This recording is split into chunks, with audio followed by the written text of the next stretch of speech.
Salut à tous, j'espère que vous allez bien. On se retrouve pour le brief du jeudi 8 février, il est 10h37. Aujourd'hui, donc, on va parler des news économiques, du ratio long and short, du funding open interest, des liquidations et on finira par l'analyse technique de Bitcoin pour savoir ce qui pourrait se passer dans les 24 prochaines heures. Pour le moment, on a un peu le scénario que j'avais prévu hier dans la vidéo, donc qui est en train de se passer.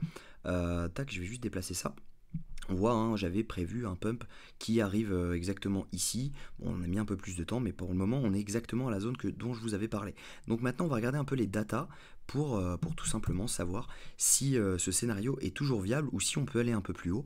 Donc on va répondre à ça tout de suite. Donc cette semaine, comme je le dis tous les jours, hein, on n'a pas vraiment de news économique. Là, aujourd'hui à 14h30, on va avoir les inscriptions hebdomadaires au chômage aux US. Donc si les prix, si tout simplement les chiffres sont en mauvaise adéquation avec ce qui est prévu, bah, tout simplement on aura du mouvement sur le dollar et indirectement on aura du mouvement sur les cryptos. On a le nouvel an chinois demain, donc clairement ne vous attendez pas à avoir des gros mouvements sur les marchés la nuit.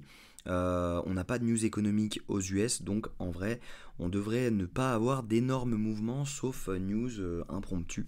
Donc voilà. Au niveau du ratio long and short, on a 260 millions de shorts en plus depuis hier et 200 millions de longs en moins. Donc les gens sont plutôt bearish. Donc c'est plutôt bon signe pour la suite pour avoir un mouvement haussier. On a cette confirmation sur les funding open interest. On a eu une grosse baisse de l'open interest avec une stagnation des funding. Et donc tout simplement ça veut dire des fermetures de positions. On a eu également une hausse de l'open interest depuis 7 heures ce matin avec une baisse du funding, donc ça veut tout simplement dire que les gens ont short ce mouvement essentiellement, donc on a potentiellement un short squeeze qui pourrait arriver.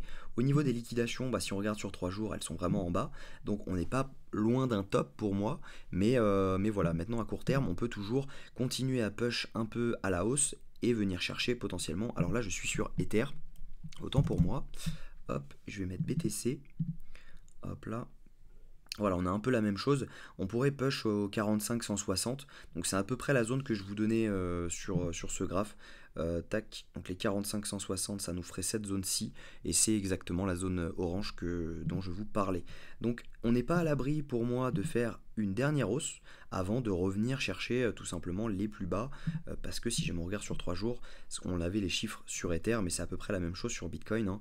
On a quand même pas mal de liquidations à venir chercher autour des 40-42. Donc voilà. Et si jamais on affine encore par exemple, on va mettre sur 6 mois, bah là, tout simplement, vous le rappelez, ça fait 6 mois que je le rappelle, on a des liquidations énormes qui sont autour des 34. On a du 8 milliards, 1 milliard, 1,6 milliard, 3 milliards, 3 milliards, 1 milliard, etc. Donc vraiment, il y a beaucoup, beaucoup, beaucoup à aller chercher et plus grand chose en haut. Pour rappel, on est à l'approche du halving, hein, donc avant chaque halving, normalement, on a un nettoyage des marchés. Et bah, c'est potentiellement maintenant qu'on pourrait avoir le top. Donc il va falloir regarder un peu ce que font les gens, mais pour moi voilà, cette zone elle est toujours bonne. Pour ceux qui veulent être en sécurité sur ce short, étant donné que le RR est déjà suffisamment cool, si on venait chercher les 32, on aurait un RR de 7.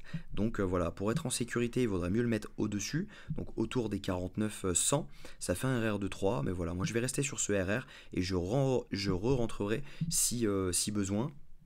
Je vais même le mettre vraiment au-dessus, donc au-dessus de cette mèche-ci. Et puis voilà, on va voir.